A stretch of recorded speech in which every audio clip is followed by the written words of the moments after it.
নমস্কার, আমি ডক্টর শুভজিৎ পাহাড়ি বলছি। বৃষ্টিতে ভিজে ঠান্ডা লাগলে কি করবেন? এখন বাইরে হঠাৎ করেই বৃষ্টি হচ্ছে এবং প্রায় সবাই ভিজে যাচ্ছে, এবং বৃষ্টিতে ভিজে গেলে আপনার ঠান্ডা, কাশি, সর্দি এগুলো লেগেই থাকছে। এই জন্য প্রথমেই বৃষ্টিতে ভিজে ঠান্ডা লাগলে বা বৃষ্টিতে ভিজে গেলে আপনি প্রথমে বাড়িতে এসে যেটা করবেন সেটা হচ্ছে ভেজা জামাকাপড়টা বদলে ফেলুন এবং গরম জলে স্নান করুন। গরম জলে স্নান করার পরে বাথরুম থেকে বেরিয়ে একটু আদা, তুলসী দেওয়া চা খান, ধোঁয়া ওঠা গরম গরম। এবং যারা চা খেতে ভালোবাসেন না তারা একটু গরম জলে মধু মিশিয়ে খেতে পারেন।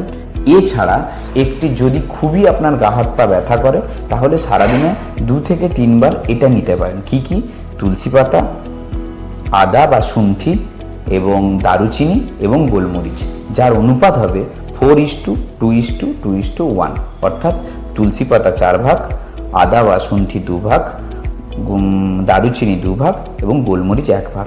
এই অনুপাতে যদি আপনি ফুটিয়ে একটু চা খান তাহলে দেখবেন, এবং সারাদিনে 2 থেকে 3 বার, তাহলে দেখবেন আপনার গা ম্যাচ ঠান্ডা লাগা এগুলো অনেকটাই কমে যাবে। নমস্কার, ভালো থাকবেন।